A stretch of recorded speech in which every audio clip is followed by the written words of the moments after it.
Salut tout le monde, c'est Pavel, le projet Mind du Cash. Vous êtes sur la chaîne qui est consacrée aux investissements et au trading. Voilà, je suis de retour de mes vacances et c'est la nouvelle saison qui démarre. La nouvelle saison des vidéos Mind du Cash. J'espère que ça vous manquait. Bon, ça c'est une blague évidemment. Et cette nouvelle saison démarre par la vidéo PEA, donc là les actions françaises. Pour ceux qui sont nouveaux sur la chaîne, donc déjà tout d'abord je vous félicite de rejoindre notre communauté. Je vous rappelle qu'il y a deux portefeuilles que maintenant je présente sur la chaîne Mind du Cash. C'est le portefeuille PEA qui est consacré à des valeurs qui sont éligibles au PEA et notamment je fais la préférence à des valeurs françaises.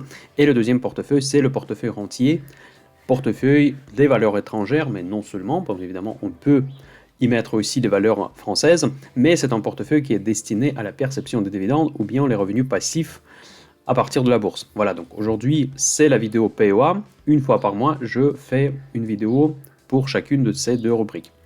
Voilà. Comme d'habitude, avant de commencer, je vous invite à vous inscrire à la chaîne Mind du Cash. N'oubliez pas, s'il vous plaît, que pour moi, les likes, c'est super important. Ce sont des vidéos gratuites, donc ça, c'est le travail que je fais gratuitement. Donc pour vous, ça coûte rien de cliquer en une pouce bleu ou une autre pouce, je sais pas quelle couleur elle est. Donc like ou dislike, pour moi, peu importe, mais si vous mettez un dislike, pour moi, c'est important de savoir pourquoi vous le mettez pour que je puisse améliorer la chaîne. Voilà, je vous répète également que dans le projet Mind du Cash, toujours trois piliers. L'analyse macroéconomique, c'est le global picture, l'analyse fondamentale et l'analyse technique. Donc on suit toujours ces trois règles. Je commence comme d'habitude, traditionnellement, dans ces vidéos, par la situation macroéconomique qui devient délicate.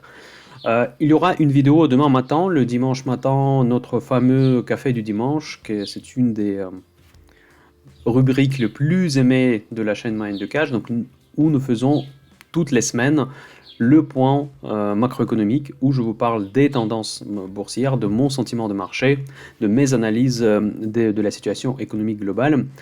Et là, je vais rentrer beaucoup plus en détail, mais aujourd'hui, vu que j'enregistre cette vidéo avant le café du dimanche, je vous dis que quand même, je commence à changer un petit peu mon avis et devenir un petit peu plus pessimiste. Donc j'étais assez, on va dire, équilibré pendant ce début de l'année, première moitié de l'année 2021. Maintenant, je commence à être un peu plus inquiet parce que le scénario auquel je ne m'attendais pas est en train de se réaliser. En tout cas, il y a des rumeurs comme quoi la Réserve fédérale réfléchit à commencer à progressivement mettre à terme leur programme de quantitative easing, ce qu'on appelle tapering. D'ailleurs, pour ceux qui ne sont pas familiers avec l'argot de la bourse, donc QE, c'est le quantitative easing, donc, et le tapering, c'est l'inverse, quand il y a une restriction monétaire. Donc en gros, les banques centrales, ils ont deux politiques, globalement, soit la politique accommodante, soit la politique plus restrictive en termes de, quelque part, monétisation de l'économie, ou en termes de fourniture de la liquidité pour les marchés. Donc maintenant, on a vécu pendant des années et des années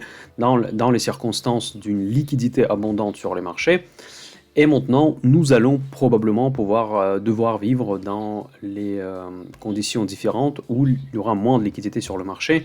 Et je vous répète toujours et encore que les hausses boursières des dernières années, elles étaient stimulées uniquement et simplement par ces injections monétaires. Donc pour moi, c'est un flou total. Donc là, je ne comprends pas comment déjà la Réserve fédérale peut entamer cette discussion parce qu'ils comprennent parfaitement, ils comprennent beaucoup mieux que moi les conséquences que ça peut produire sur les bourses.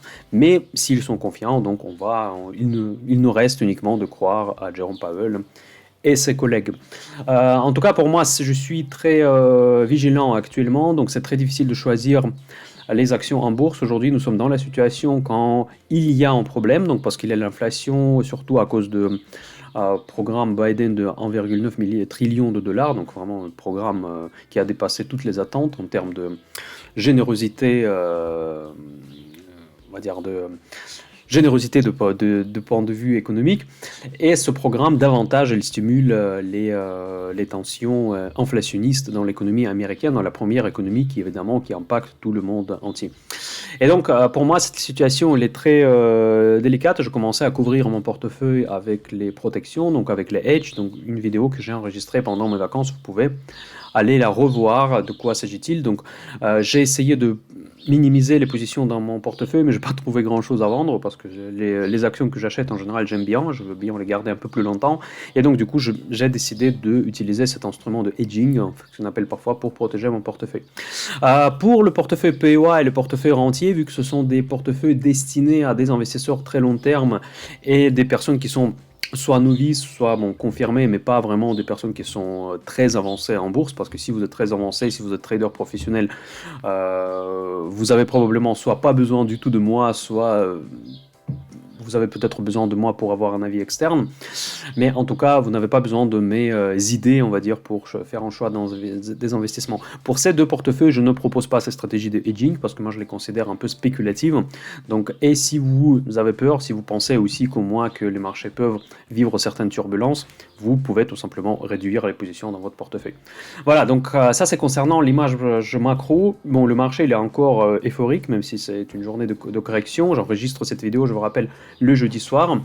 Et même si c'est une journée de correction, pour moi, c'est quand même, c'est pas une correction très forte, mais les marchés restent globalement pour l'instant calmes.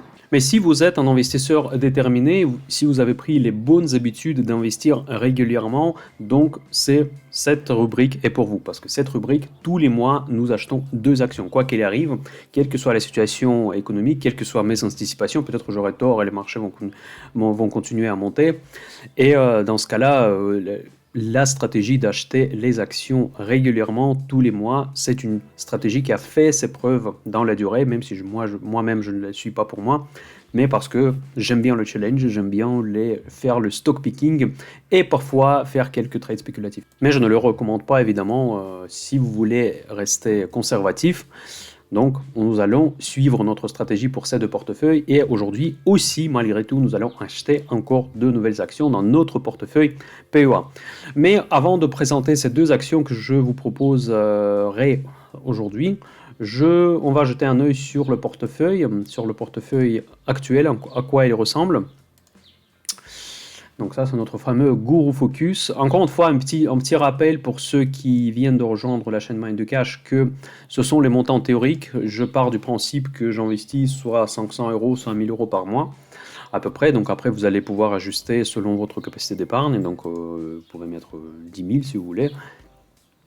Mais l'idée, c'est que nous investissons régulièrement et l'idée que nous respectons la colonne centrale de ce tableau que vous voyez devant vous.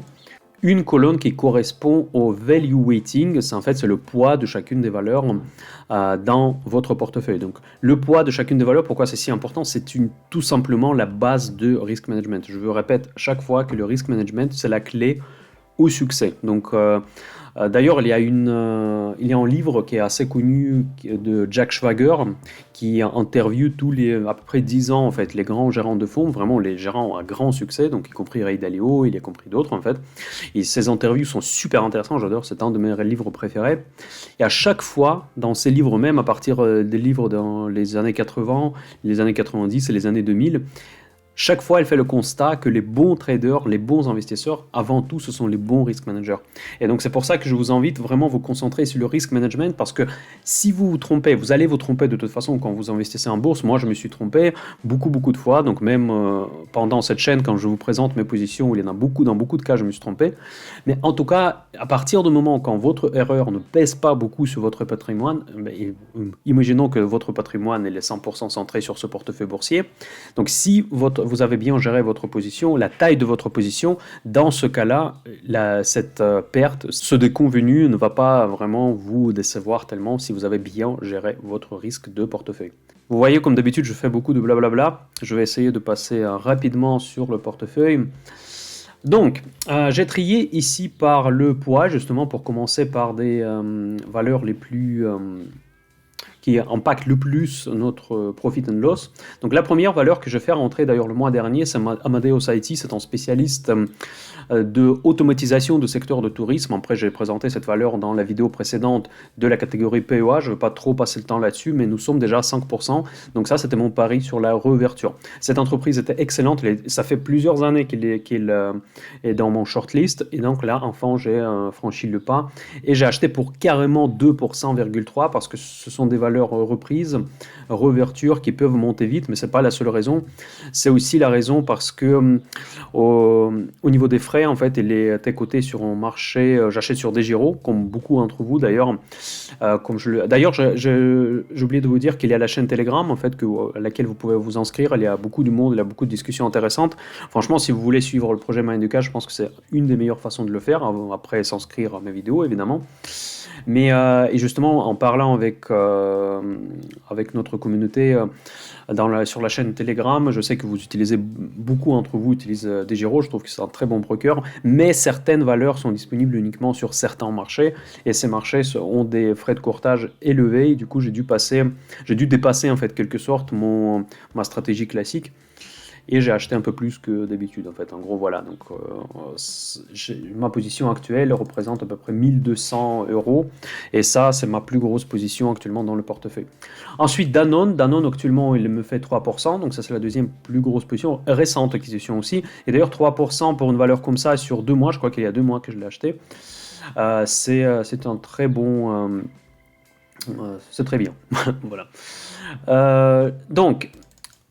bioMérieux, franchement, c'est une de mes valeurs préférées, mais par contre, il n'arrête pas de nous décevoir. Donc là, il enfonce des niveaux et des niveaux. Donc, encore une fois, moi, je la garde.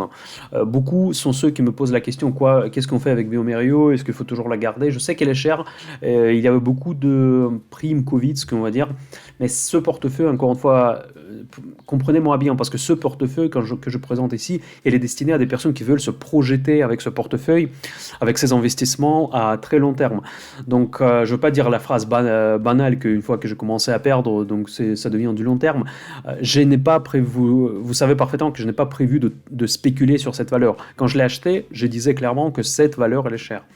Donc, elle m'a fait d'ailleurs beaucoup de profit au début, donc là j'étais largement positif, mais maintenant malheureusement heureusement pour notre santé et pour l'économie que nous sommes dans la réouverture, mais en tout cas, le business qu'ils font, c'est vraiment analyse in vitro, l'analyse des maladies respiratoires, c'est vraiment ce que nous aurons besoin parce que Covid, probablement et très probablement, va rester encore avec nous pendant des années et des années. Et donc, du coup, les produits de bioMérieux vont être recherchés et c'est vraiment une société avec des performances opérationnelles excellentes. Donc, effectivement, dans la stratégie long terme, qui correspond à ce portefeuille, il faut la garder. Moi, en tout cas, il faut la garder. Je vous rappelle que je ne suis pas professionnel, je suis un amateur, mais moi, en tout cas, je la garde parce que c'est une valeur où je n'ai aucun problème de voir même plus de moins-value. Donc, pour moi, c'est vraiment pas un souci.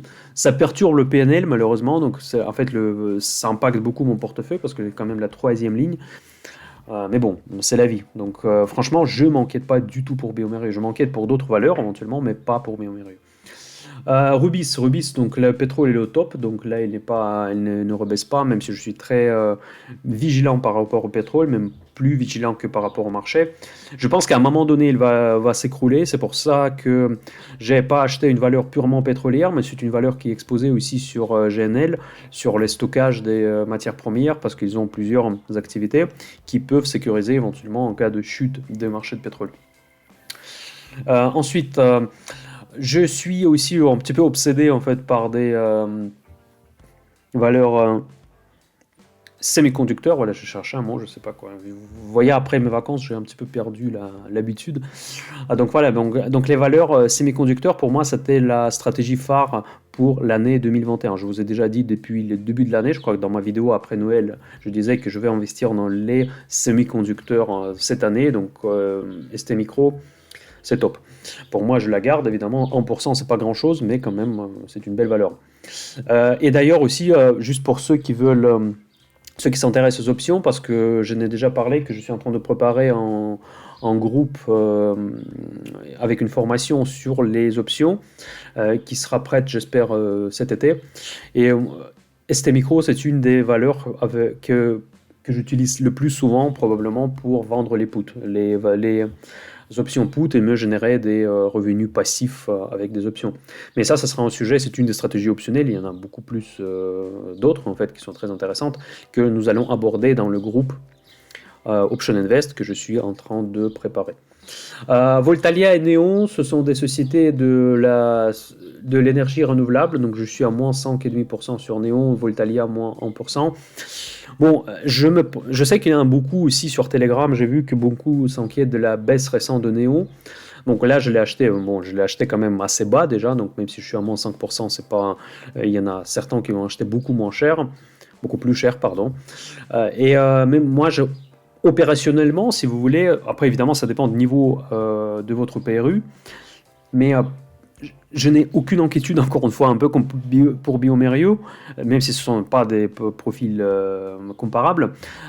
Je suis convaincu par les énergies renouvelables et je pense que Néo, pour moi, ça devrait faire partie de portefeuille exposé à des valeurs françaises. Donc je pense que c'est ce couple Voltalia-Néo tout à fait logique de voir dans un portefeuille quand même orienté croissance. Donc là, j'essaye de faire ce portefeuille pas uniquement orienté croissance, parce que si vous me connaissez depuis un moment, vous savez que j'aime bien quand même ce secteur de la tech, de biotech, des sociétés de croissance de divers secteurs. Mais en tout cas, pour moi, ce volet de croissance doit être dans chacun de portefeuilles si vous voulez qu'il soit suffisamment dynamique et qu'il vous génère des profits cohérents et satisfaisants. Voilà, donc du coup, pour moi, c'était deux dernières acquisitions que j'ai fait et je suis très content de les avoir, même s'ils sont dans le rouge. Je trouve que le cours actuel, vous pouvez faire mieux que moi si vous achetez maintenant, par exemple. Donc c'est mieux. Donc vous voyez, donc là, le mois dernier, nous avons acheté 3 valeurs. C'était Amadeus et non, c'était Amadeus et Voltalia plus Néon. Parce que j'ai décidé de séparer, couper la poire en deux et s'exposer sur le secteur des renouvelables, déjà en diversifiant entre ces deux valeurs. Donc pour moi, c'est comme une seule ligne sur le secteur des renouvelables français. OB, ça c'est une entreprise, une SS2I française qui est très rentable, que je vous ai proposé il n'y a pas longtemps, et il a explosé en bourse, donc là en plus il a encore rebaissé, donc là je crois qu'on a frôlé 30%. Bon, je ne vais pas vous dire de bêtises parce que moi je regarde pas le portefeuille toutes les secondes, je crois qu'on était beaucoup plus haut. Euronext, donc l'augmentation de capital, rachat de Borsa Italia, donc toutes ces aspects font que cette action de presque catégorie A, je le répète, qu'est-ce que c'est la catégorie A? C'est les meilleures valeurs au monde. Donc là, la liste de ces meilleures valeurs au monde, vous pouvez trouver sur la page Facebook Mind de Cash, qui d'ailleurs se trouve aussi dans la description de cette vidéo.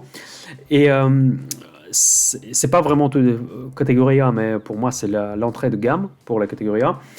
Et ça crée de la volatilité, et pour moi, ça crée des points d'entrée. Ce type de valeur, j'achète toujours. Voilà, donc ça, c'est juste pour tout ce que je peux vous dire. Je pense même pas de la vendre, je ne pense pas que dans ces niveaux-là, je veux la vendre. Alten, voilà, donc ça, c'est aussi un succès que nous avons acheté ensemble avec OB. Et Alten, elle fait presque 21%, donc vraiment une excellente performance. Vous voyez, Boiron, nous avons beaucoup parlé, parce que j'étais largement dans le rouge sur Boiron, maintenant on est déjà dans le vert. Évidemment, vous le connaissez, Osteo-Coccinum, la spécialiste de homéopathie. Moi, j'estimais que cette valeur massacrait littéralement du secteur de médecine quand même, de la pharmacie, même si je sais qu'il y en a certains qui ont un avis très négatif par rapport à la homéopathie. C'est pas le débat ici, donc en fait, vous pouvez avancer vos arguments parce qu'il y a eu des commentaires dans les vidéos, donc là, je vous invite de le faire si vous êtes médecin et qu'est-ce que vous pensez de la homéopathie. Mais il y a vraiment des avis très, on va dire, binaires par rapport à ce type de traitement. En tout cas, moi, en tant qu'investisseur, je sais qu'il y a des gens qui sont convaincus et je pense que le marché il a trop discompté en fait cette valeur dans les années précédentes quand ils ont appris que le déremboursement à partir de 2021 et je pensais que ça sera une moins mauvaise surprise que prévu et donc pour l'instant ce n'est pas encore confirmé mais 2%. Tandis que j'étais à moins 15% à un moment donné, je pense que c'est pas mal. Synergie, donc spécialiste de travail temporaire, donc ça c'est l'exposition sur le marché de travail. Donc là vraiment, explosion, j'ai eu de la chance clairement, donc 32% en même 2-3 mois je pense. Donc ça c'est vraiment quelque chose où j'ai eu de la chance. Aquila, vous voyez, donc moins 1,4%, c'est une valeur extrêmement rentable mais extrêmement peu liquide, donc elle est même difficile de l'acheter à cause de la liquidité. Et je regarde de manière assez on va dire, dubitatif les cours de cette valeur parce qu'il suffit de passer un ordre, le cours va s'envoler, il suffit de vendre, le cours va s'écrouler. Donc faites attention surtout si vous voulez acheter cette valeur de spécialiser en sécurité.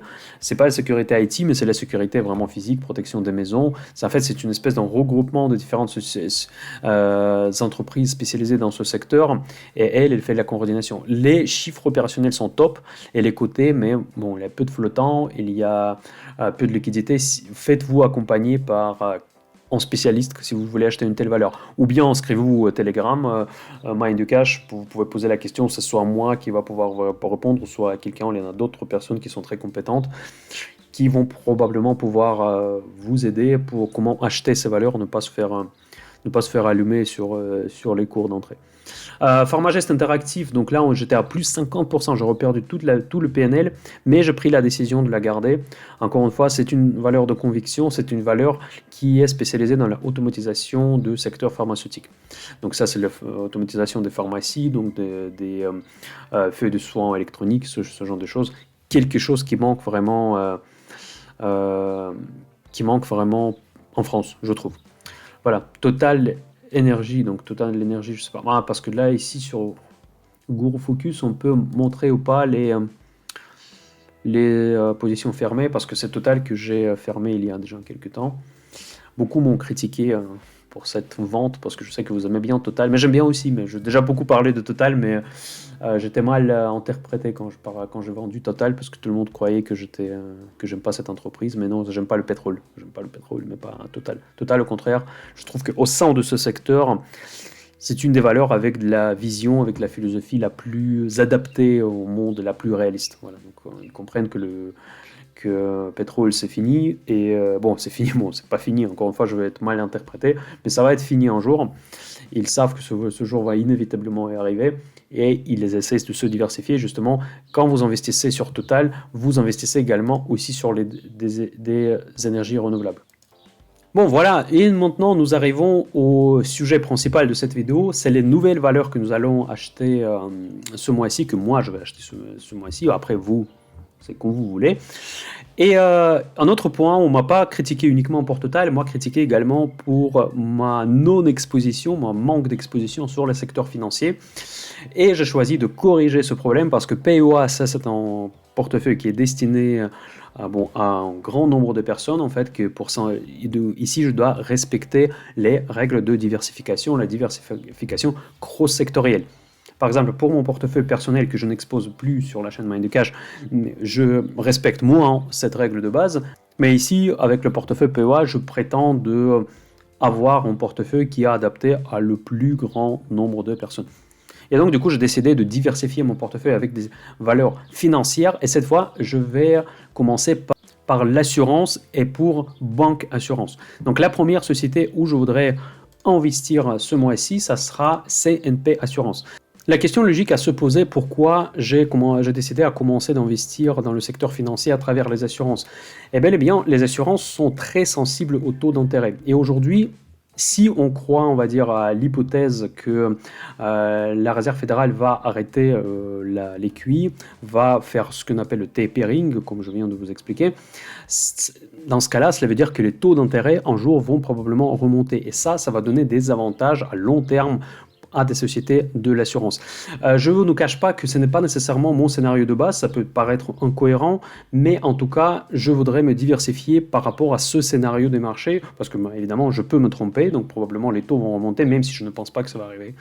Mais en tout cas, pourquoi pas, pour la diversification, commencer à investir dans des valeurs qui sont presque délaissées, qui sont des valeurs très rentables et qui vont profiter de cette éventuelle augmentation des taux. Voilà, donc la première valeur, c'est CNP Assurance. Donc ça, vous le connaissez, c'est un des leaders dans l'assurance vie. D'ailleurs, je pense d'ailleurs qu'ils gèrent les assurances vie de la Banque Postale. Donc vous pouvez imaginer que la quantité du business qu'ils ont. Donc price to sales, en fait. Donc ça, c'est un peu difficile de regarder ce ratio pour les compagnies financières. Pour les banques, surtout pas. Mais pour les entreprises financières, ça devrait être pas mal. Comment je évalue les entreprises financières? En fait, là, je regarde principalement ces deux ratios, price to book et price to tangible book. Les books dans les sociétés financières, ce sont des produits qui sont souvent soit sur les marchés financiers, donc comme les actions, comme les obligations, etc., soit ce sont des crédits. Et ce sont des produits qui sont relativement faciles à valoriser. Donc quand vous regardez le bilan, donc ce sont soit des produits qui sont mark to market, comme on appelle, pour lesquels il y a un prix du marché tous les jours, soit ce sont les produits dont la valorisation elle est très claire. Donc parce que si vous avez octroyé un prêt, vous savez exactement combien d'argent vous avez avancé à quelqu'un. Et donc, on peut croire de manière assez sûre à ces chiffres-là, surtout pour les entreprises comme S&P et l'autre entreprise que je vais vous présenter tout à l'heure. Et on peut se baser sur ces ratios pour estimer est-ce que cette société est valorisée trop cher ou elle n'est pas valorisée trop cher. Donc par exemple, quand je regarde le price to book, on voit qu'il est à 0,49. Cela veut dire que la valeur de marché ne représente que 49% de la valeur comptable, de la valeur de bilan de cette entreprise qui est principalement constituée par des actifs financiers dont la valorisation elle est quand même assez claire, assez transparente. Voilà, donc là, je trouve que cette entreprise elle a beaucoup de potentiel de point de vue d'appréciation de son cours de bourse parce qu'elle est très sous-valorisée. Ensuite, les marges, après ça, c'est différent. Donc là, la rentabilité, ici, on ne peut pas regarder return on investment parce que la dette ici, évidemment, c'est pas la même chose que pour les entreprises classiques, mais la rentabilité de presque 7%, moi je trouve que c'est pas mal pour une entreprise financière parce que dans ce secteur, les rentabilités que j'observe habituellement, ce sont de l'ordre de 4, 5, voire 6%. Là, on est à presque 7, donc on est au-dessus de la moyenne. Donc là, long term to debt, encore une fois, comme je viens de vous expliquer, la dette, c'est souvent les emprunts, c'est les dépôts, soit les emprunts chez la Banque centrale, c'est pas du tout le même type de dette que pour les entreprises classiques. Voilà, le dividende pour le cours actuel, plus de 5%, je pourrais très bien mettre cette valeur dans le portefeuille rentier, mais je la mets aujourd'hui dans le portefeuille PEA. Voilà, donc de point de vue de tous ces ratios, cette valeur, elle est très intéressante. Voilà. Donc là, maintenant, nous allons regarder l'analyse technique pour cette valeur S&P Assurance. Donc là, on a bien compris que le contexte global est probablement adapté si les taux vont remonter. On a vu les fondamentaux qui sont assez intéressants. Maintenant, qu'est-ce que nous dit l'analyse technique ? Et voilà, donc là, de point de vue technique, nous pouvons voir que nous sommes proches à des supports, les supports qui se trouvent à 14,30 €, donc là c'est un premier support, donc nous ne sommes pas très loin, et donc là on a quand même aussi un potentiel de hausse qui est quand même assez important jusqu'à 16,50. Après, si ce support est cassé, mais dans ce cas-là, cette valeur deviendra extrêmement sous-évaluée, et donc l'élite du dividende va représenter, au cours en dessous de 14, va représenter de plus de 6%, ce qui est vraiment quelque chose hallucinant. Donc dans tous les cas, nous allons être assez confortable avec cette valeur dans le portefeuille, quel que soit le scénario. Donc là, je pense que de point de vue technique et de point de vue fondamental, c'est une valeur intéressante à investir actuellement. Et c'est ce que je vais faire aujourd'hui. Donc du coup, on a deux scénarios, soit on tape dans ce support et on remonte, en tout cas au moins jusqu'à 15 et quelques, soit on le casse et dans ce cas-là on devra aller chercher les supports de 13,50. Mais bon, les supports de 13,50, déjà il faut casser ce niveau-là et après on va quand même être rémunéré pour l'atteindre que notre portefeuille revient au PRU initial. Et en attendant, nous allons être rémunérés avec les dividendes très généreux qui sont versés par S&P Assurance. La deuxième valeur que je voulais vous présenter aujourd'hui, c'est Crédit Agricole. Donc c'est le premier assureur français, pour ceux qui ne connaissent pas. Donc c'est pas que la banque, loin de là. Donc là, l'assurance fait partie intégrante de son business model. Il y a quelques années, il voulait se positionner comme dividend bank. C'est aussi une valeur qui pourrait prétendre à être intégrée dans notre portefeuille entier. Mais en tout cas, je préférais de la mettre dans le portefeuille PEA, aujourd'hui en tout cas. Voilà, donc Crédit Agricole, nous allons faire à peu près la même analyse parce qu'il faut toujours comprendre que le secteur financier, les banques et les assurances, c'est très proche comme activité et donc du coup on peut appliquer plus ou moins les mêmes raisonnements.